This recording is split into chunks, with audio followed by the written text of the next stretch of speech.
श्मशान घाट में अभय और उसके दोस्तों ने अजीब घटनाओं का सामना किया।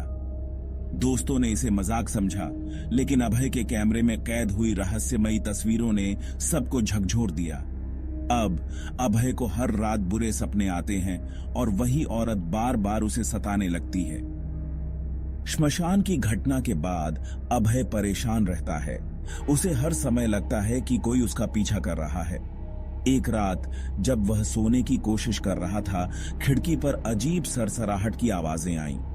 उसने झांक कर देखा, लेकिन वहां कोई नहीं था। अचानक उसका कैमरा अपने आप चालू हो गया। स्क्रीन पर वही खून से लिखा संदेश था, ये खेल खत्म नहीं हुआ है। डर के मारे अगले दिन अभय ने अपने दोस्तों से मिलकर बात की। हमें फिर से श्मशान घाट जाना होगा, उसने कहा।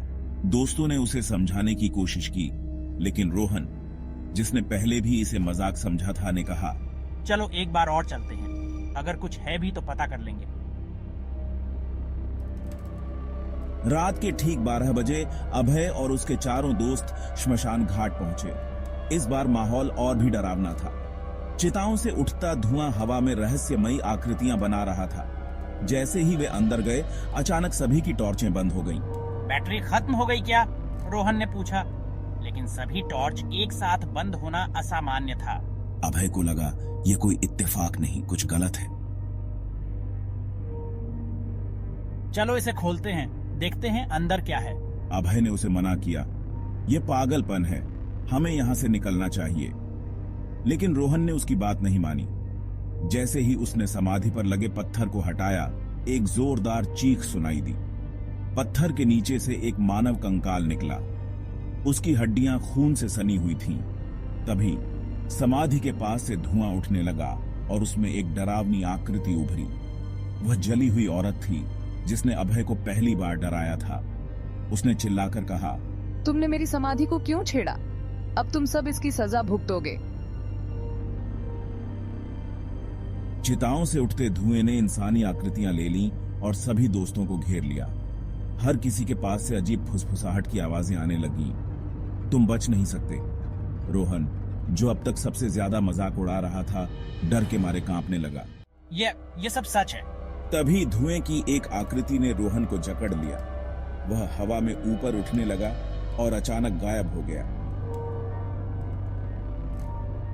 अब केवल अभय और बाकी 3 दोस्त बचे थे। अभय ने डरते हुए कहा, हमने जो गलती की उसके लिए माफी मांगनी चाहिए। तभी वह जली हुई औरत प्रकट हुई। उसने कहा, यह श्मशान हमारी आत्माओं का घर है। तुमने इसे अपवित्र किया है। अब तुम में से कोई भी जीवित नहीं जाएगा। अभय ने हाथ जोड़कर पूछा, हमें माफ कर दो, हम यहाँ दोबारा कभी नहीं आएंगे। औरत ने उसे घूरते हुए कहा, अगर तुम अपने दोस्तों को बचाना चाहते हो तो तुम्हें मेरी आत्मा को मुक्त करना होगा। औरत ने एक प्राचीन मंत्र दिया और कहा, इस मंत्र को पूरे विश्वास के साथ श्मशान के बाहर जाकर पढ़ो, तभी तुम्हारे दोस्तों की आत्माएं बच सकेंगी। अभय ने अपने दोस्तों से कहा कि वह उनकी जान बचाने के लिए कुछ भी करेगा। लेकिन श्मशान से बाहर निकलना आसान नहीं था। जैसे ही वे बाहर की ओर भागने लगे, चारों तरफ से अजीब आवाजें आने लगीं। तुम यहां से नहीं जा सकते। अभय ने देखा कि एक एक करके उसके बाकी दोस्त गायब हो रहे थे। अब वह अकेला बचा था। तभी चिताओं का धुआं उसे घेरने लगा। उसने पूरी ताकत से भागने की कोशिश की और आखिरकार श्मशान से बाहर निकलने में सफल हुआ। श्मशान के बाहर अभय ने मंत्र पढ़ा। अचानक चारों ओर तेज आंधी चली और सब कुछ शांत हो गया। जब उसने पीछे मुड़कर देखा तो श्मशान घाट काले धुएं में लिपटा हुआ था। तभी उसे अपने दोस्तों की आवाजें सुनाई दी, अभय, हमें बचाओ। लेकिन वहां कोई नहीं था। अभय को लगा कि वह सब कुछ खत्म कर चुका है। लेकिन तभी उसके कैमरे की स्क्रीन पर एक संदेश उभरा, यह अभी खत्म नहीं हुआ है।